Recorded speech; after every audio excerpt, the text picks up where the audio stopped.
Hello and welcome to episode number 7 of Alive. I am author Scott Sigler, and you might be asking, why am I all gussied up? Well, I'm shooting some other videos for some other things, and you get all of the fancy today. In the last episode, M's group met Bishop's crew, and there was a peaceful, brief struggle for leadership, and M walked away with the spear, the symbol of leadership amongst the birthday children. This is actually what the spear looks like. These were made by Frank Ippolito, who's a special effects guy in LA, and he designed these based on descriptions I gave him from the actual spear in the book, and we did these up as promotional items to promote the hardcover and the ebook of Alive. So this is what the spears actually look like. Pretty cool. If you look farther back in my feed on YouTube, you will see a short video where we talk about the making of these spears. You can check that out. But for now, here's episode number 7 of Alive. Enjoy or die! 15.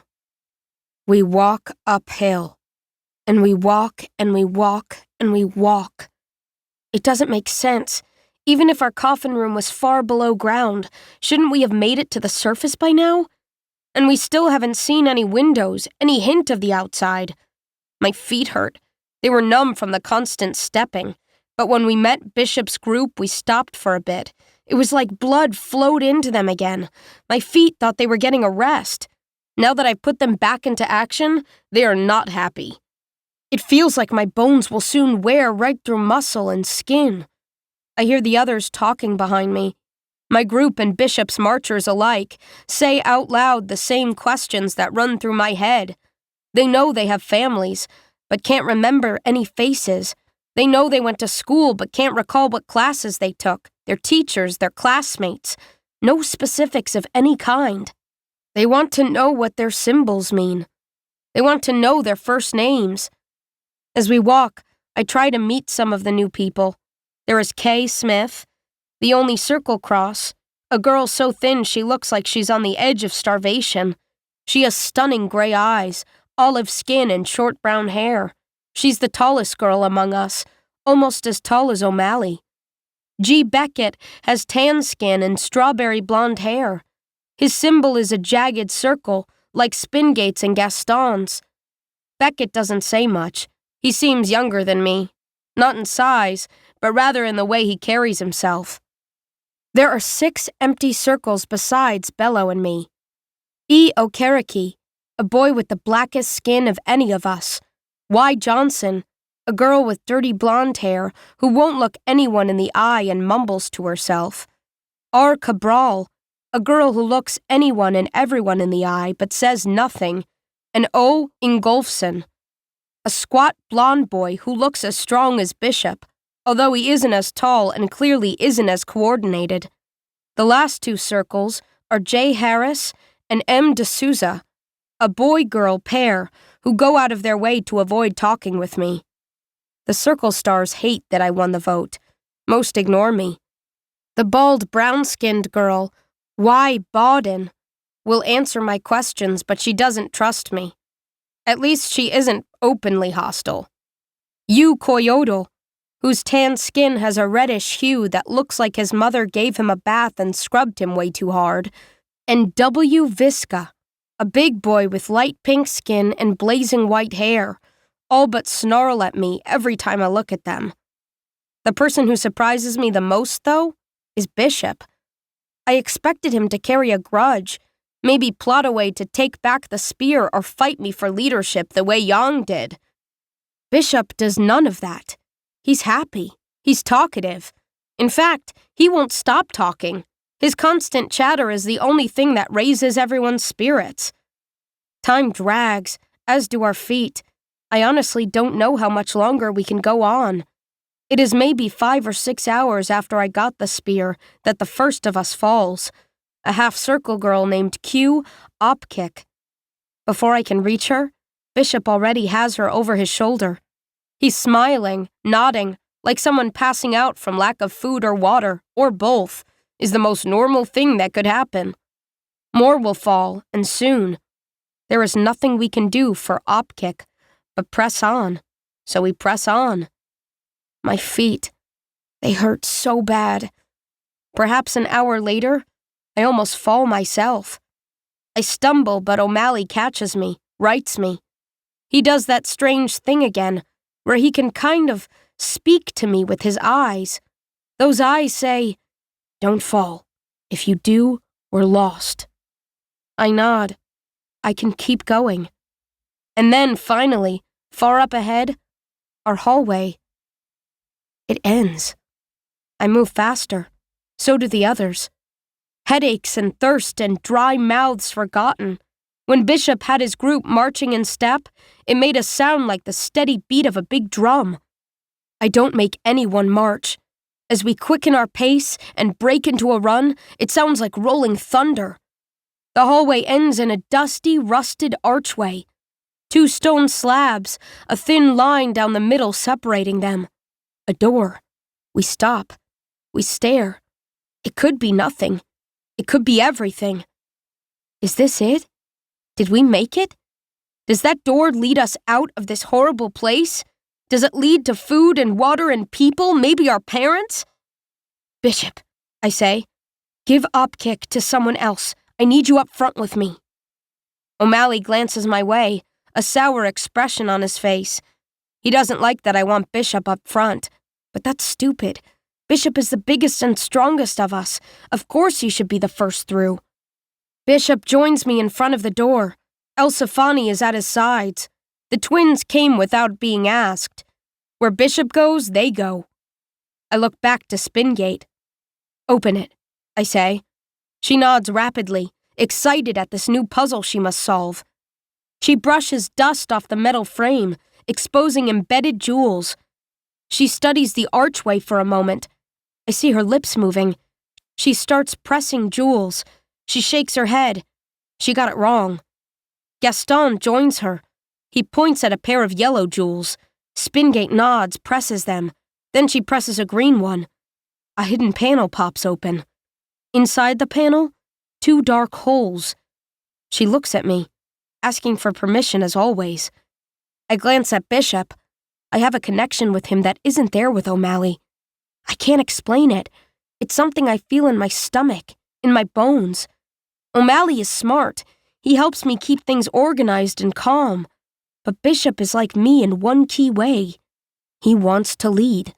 He and I are willing to make decisions and take responsibility for them. Bishop grins at me. Perhaps behind this door is the adventure he seeks. He's ready. So am I.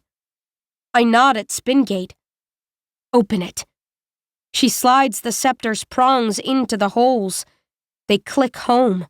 She lifts. The hall groans and shakes. With a grinding sound, so loud, some people cover their ears. The stone doors begin to shudder. 16. The doors slowly slide open. Hot, humid air billows out. So does a stench, something rich and awful. Spingate runs to me. The air is damp. That means there might be water in there." I nod. I'm not sure if she thinks I'm stupid, or she says whatever crosses her mind no matter how obvious it might be. The doors slide wider. It's dark inside. Pitch black. The hallway's light creating a widening rectangle of brightness on the floor beyond. For a moment, I hope I am seeing an illusion, or that my eyes are playing tricks on me. I want to see grass and trees. I want to see the outside.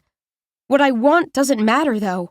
Reality is what it is, and the reality I see before me is just another room. Little Gaston's face wrinkles up. He waves a hand in front of his nose. "Oh, that's awful. Bishop, if you're going to fart, couldn't you at least walk to the other end of the hall?" Bishop turns toward him. Gaston melts away again. Snarling, Bishop goes to give chase, but I grab his arm. "Stay with me," I say. "We don't know what might come out of there." His pale face flushes. He knew better than to let Gaston get to him at a time like this. Bishop steps to the widening space between the doors, his knees bent, his hands out in front of him and ready to take on any danger. I hear kids moaning from the smell pouring out of the room. I think I know that odor. Something from school. I wish I could remember. If I ever find the people who made us forget everything, I swear to Talalok, I will stab them all. Talalok? Who is Talalok? That's a name. Like Tchaikovsky was a name. But I don't think Talalok is a musician. I don't know who it is. But at least the name gives me a bit of hope that maybe my memories will come back. The heavy doors are halfway open when the right one grinds and slows. It starts to shudder up and down, the floor bouncing under our feet each time it descends. Then it lurches and comes to a stop with an ear-splitting crunch. The left door keeps going. It slides all the way into the wall, making the hallway vibrate one final time. The right door, obviously broken, tilts away from us at a slight angle.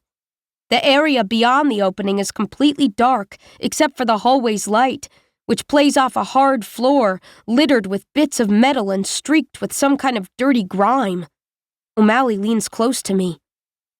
Em, what do we do? We can either turn around and leave, or we can enter a dark, stinky room so humid that just standing outside of it is already making me sweat. But like Latu said, I'm not going back. We need light, I say. I turn to Spingate. Any ideas? I ask. She clutches the scepter in both hands, holding it to her chest. She shakes her head. Bishop silently steps into the dark room, Elsefani at his sides. It annoys me he went without my say-so, but only a little. The metal bits are springs, bars both round and flat, screws and nails and random pieces that used to be part of who knows what. Hanging down from somewhere above the archway, I see white cloth. Banners of some kind, perhaps? Gaston steps in front of Spingate and faces her. He's staring at... Is he staring at her breasts?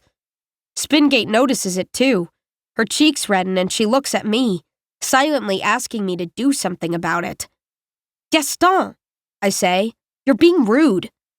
He looks at me confused, then his eyes widen with understanding. Oh, no, I'm looking at the scepter. He grins up at Spingate. But don't get me wrong, you've got really nice boobs. I can't believe he said that. Spingate is flustered and doesn't know what to do. Gaston holds out his hand toward her. Can I see the scepter? I feel like it... We need light and it should... He struggles to find the right words. You know what I'm saying? She shakes her head, still flustered at his comment. Then her eyes narrow. She looks at the scepter anew. Her lips move for a few seconds, and she nods. Yes, I think I know what you mean, she says. It should... Her voice trails off. She keeps her grip on the scepter's bottom end, but tilts the top toward Gaston, letting him hold the prongs. They lean in together, hovering over it, examining it. From inside the dark room, Bishop calls to me. Em, it's safe to come in. I'm excited and bothered all at once. Excited because it feels like Bishop is looking out for me, checking for danger to keep me safe. Bothered because I'm in charge and he went in without asking or being told to do so. That's not how things are supposed to work. So did he do it because he wants to protect me? Or because he doesn't respect me as the leader? No, I'm being ridiculous. If Bishop was trying to protect anyone, it's probably Spingate. I see the way the boys look at her, and this isn't about my leadership either. If I'd had time to think about it, I would have asked Bishop to go first anyway. He's bigger, faster, and stronger than everyone else. I know it. He knows it. He did what I would have asked him to do, only I didn't ask. Bishop leans out of the dark room. Em, come on. And watch your footing, it's slick. I step through the opening. O'Malley comes in with me. My eyes adjust quickly to what little light there is. This place is bigger than our coffin room. It's quite a bit wider, and so long the end of it is lost in thick shadows. There's nothing much here other than the bits of metal scattered across the floor. I take another step and my foot slides, almost making me fall. Told you to be careful, Bishop says. I kneel and put my fingers to the floor. It's all greasy. What is this stuff? O'Malley points to the jammed door. Gotta be from that. The top of the stone door cracked through the archway, bending the metal and ruining the wall. The door must weigh a lot.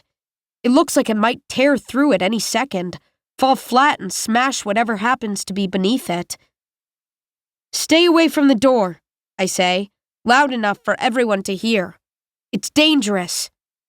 I feel the cold grease soaking through my socks. The stuff is all over the place, Bishop says. The entire floor is covered in it. I think it helps the door open. It must have leaked out, which is maybe why the door jammed. I wonder how long it has been since someone came down here to fix the things that need fixing. Maybe this room isn't important to whoever runs this place. Why fix something if no one is using it? Everywhere I step, greasy dirt crunches and slides under my tired feet. I examine the walls.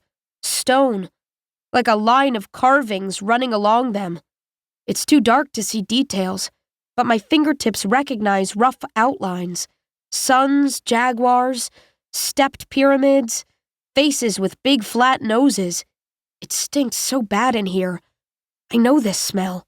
If only my brain could make the connection.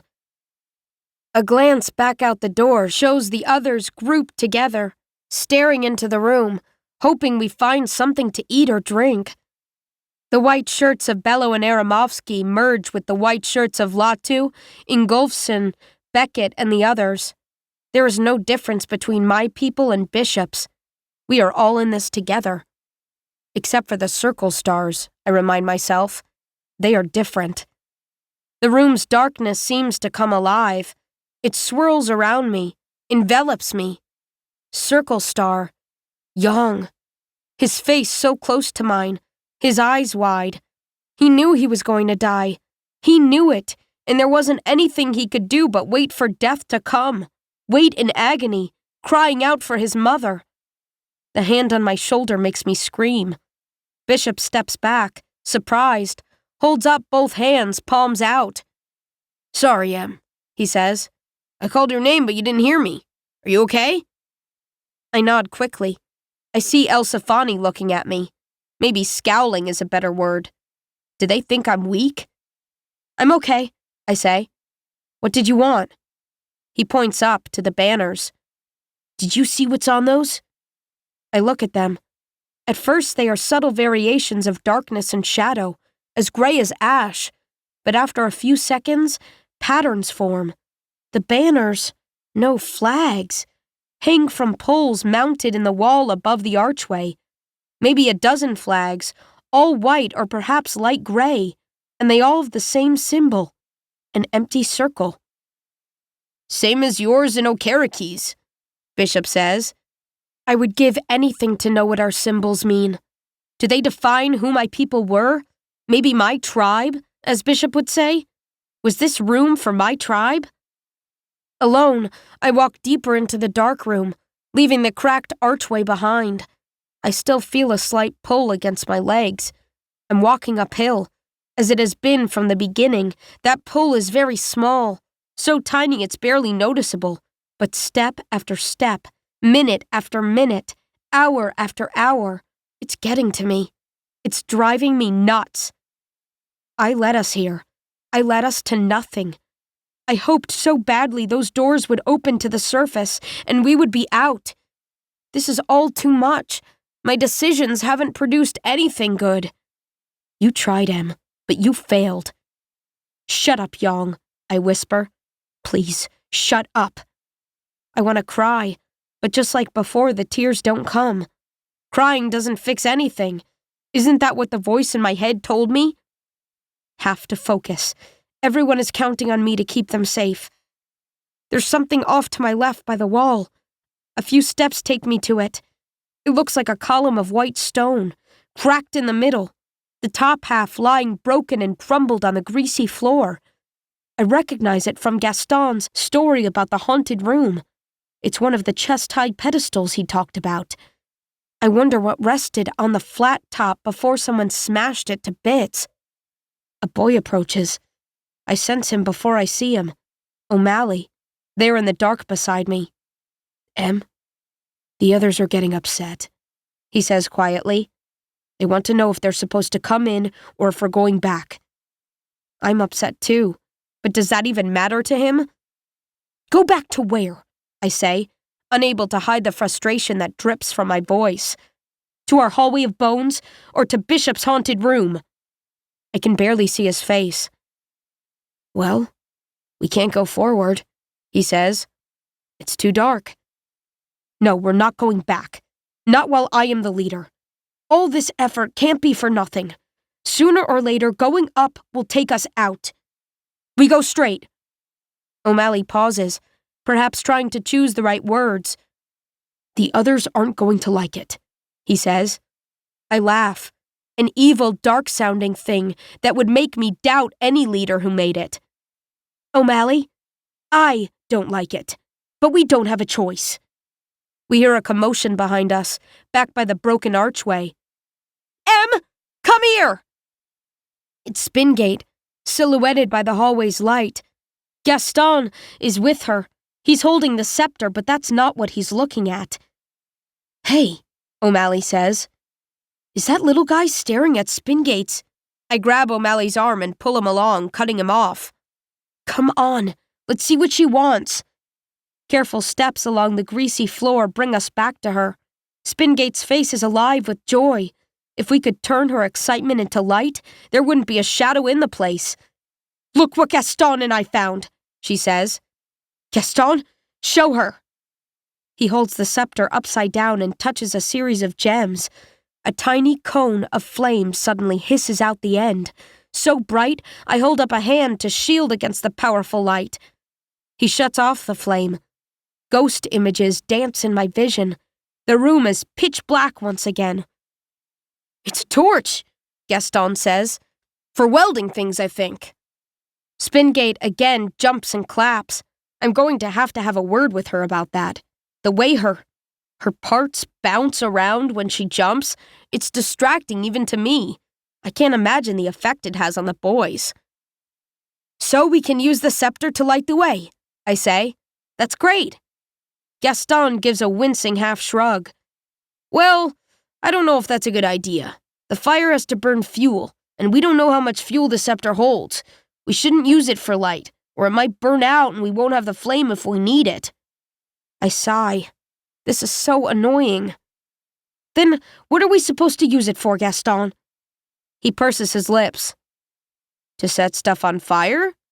Maybe the grease on the floor will work as fuel. If we soaked our clothes in it, found some sticks or something, maybe we could make torches. Spingate crosses her arms. What, and have all of us be naked? Gaston grins. If that's the only way, that's the only way.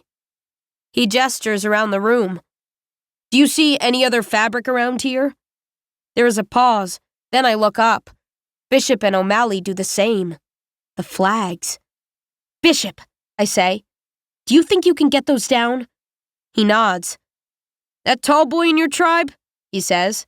What's his name? Aramovsky? Aramovsky, Bishop repeats. Will he let me and Visca lift him up?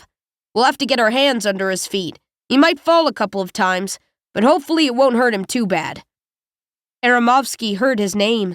He cranes his head, peering into the room, wondering what's going on. I look at the floor. The light from the hallway reflects off the smeared grime. I smile. He isn't going to like this, but I won't give him a choice. Get in here, Aramovsky, I call out. Time for you to get dirty. 17. We walk uphill. We carry torches. Aramovsky didn't get dirty. He didn't fall, not even once. Figures. With the help of Bishop and Visca, he ripped down the flagpoles. I hate to admit it, but Aramovsky did a good job. Spingate and Gaston used the knife to cut the flags into long strips, then rubbed them in the greasy dirt and wrapped them tightly around the ends of the flagpoles. Gaston used the scepter to set them on fire. Flames lick up from the fabric in soft, pulsing waves that are hypnotic if you look at them too long.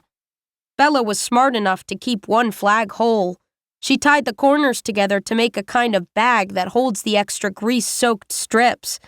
Okereke volunteered to carry the bag.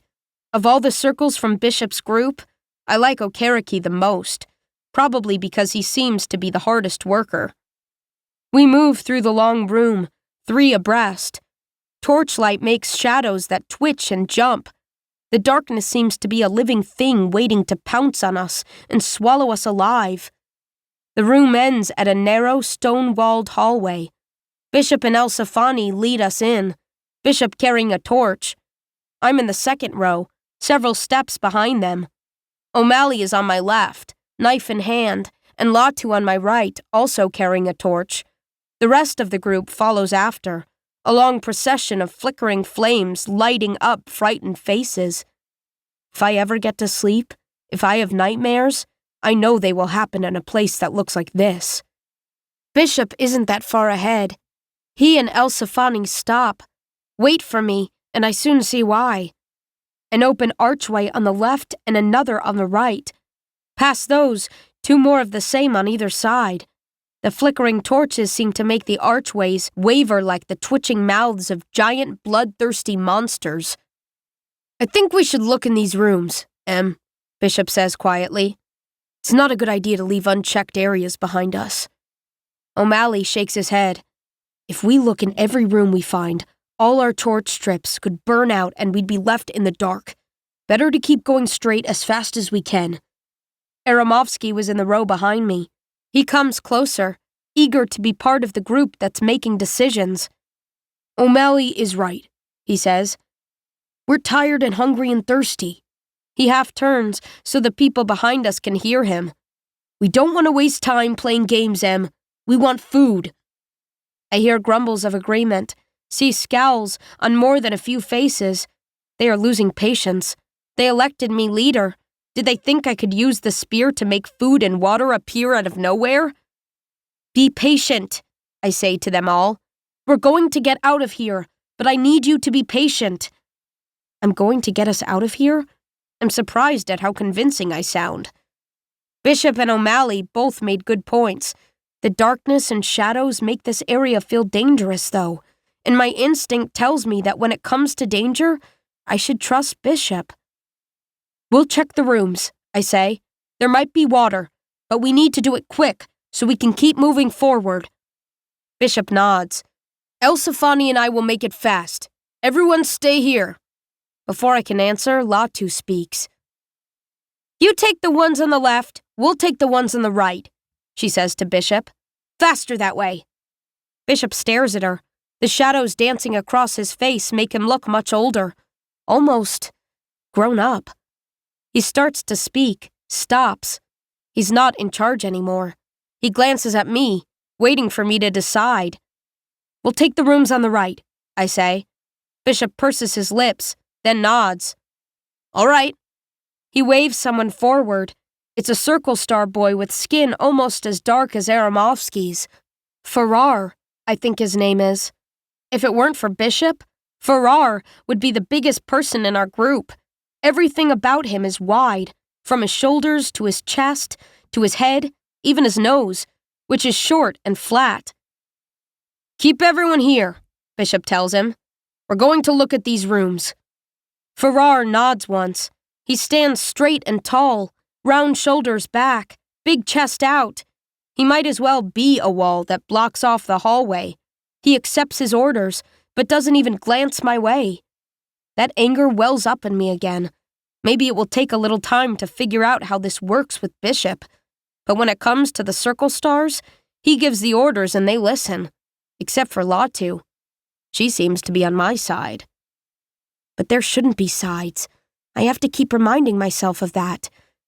Bishop grips my shoulder with his free hand. Be careful, Em. If you need help, just yell. Farrar or I will come. With that, he turns and walks into the room on the left, Elsafani right behind him. O'Malley huffs. Like we need his help, he says quietly. I hope we don't, but I'm glad we'll have it if we do. Latu, O'Malley, and I enter the first room on the right. The layout looks familiar. Above is an arched ceiling decorated with carvings that shift and jitter in the torchlight. There is an aisle down the middle, as there was in our coffin room, and what might be coffins on either side, but they are different from ours. Where we had 2 rows of detailed wooden coffins lined up end to end, with space between them, these are plain and white, lined up side to side and packed one against another, the far ends pressed against the wall. At the end of the aisle is another one of those white stone pedestals, this one broken into a dozen pieces. These coffins aren't covered. I can't see into the ones at the far end of the room, but the ones close to us are empty. The ends of these coffins don't have carvings and jewels. They don't have nameplates. All they have are 2 flat metal discs, each the size of my fist. All the discs are scratched and dented, as is the white material around them. Like someone with hard-toed boots kept kicking the discs harder and harder. Latu walks toward the end of the room, her torch held up high. She looks down and left, down and right, over and over again. She reaches the wall, then jogs back. "Empty," she says. "All of them." O'Malley kneels, runs his hand over the end of a coffin. He taps it with the point of the knife. "Latu, put some light on this," he says. She tilts the torch close to him. I notice the light is starting to fade. The flame is slowly burning out. O'Malley puts his finger into a deep gouge. "Look at these scratches," he says, then runs his finger along it.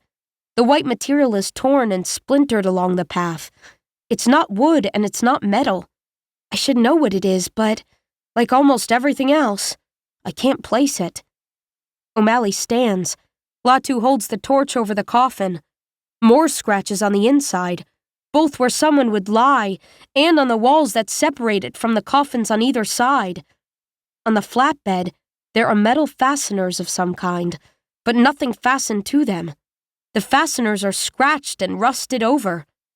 Cracks, breaks, crumbled bits, so much damage. "Looks like someone got mad at it," O'Malley says. "Got mad at all of them." "No padding," Latu says. "Ours had padding. Did people lie in there on that hard bottom?" O'Malley shrugs. "If these are even coffins at all, we don't know if they are." "But we do know. Why are these different from ours? Why are they packed in like this?" Latu sees something. She reaches into the coffin, tugs at one of the fasteners. It rattles in complaint. Then she stands. She holds her hand out for us to see. It's a tiny bit of dirty white cloth. O'Malley takes it from her, holds it close to his face, squinting to see it in the fading torchlight. "Looks like the same lining that was in our coffins," he says. He offers it to me. I take it. It's hard to tell from this small sample, but I think he's right. Memories of my coffin flare to life.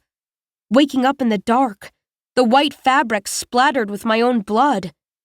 I can remember nothing from before I woke up, but everything after, including some things I'd much rather forget. Latu leans down, wipes her hand on the coffin's hard, flat bottom.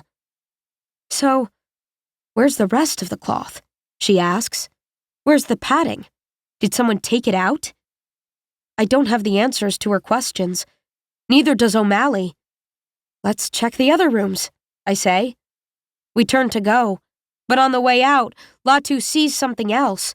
She reaches into another coffin, picks something up, holds it near the torch for all 3 of us to examine. A thin shard of something, a pale yellow splinter. It's the wrong color to have been part of the coffin. I know I've seen this material before, though, and recently. I take it from Latu, pinch it between thumb and forefinger. I look closer. A coldness washes inside my chest as I realize what it is. "Bone," I say. "A little piece of bone." I look in the coffins again, as if I might have missed seeing bodies, but there is nothing in any of them. O'Malley takes the splinter from me, stares at it. "You're right," he says. "So where's the rest of the skeleton this came from?" One more thing we don't know. I take it back from him and toss it into a coffin. "Next room," I say. "Come on."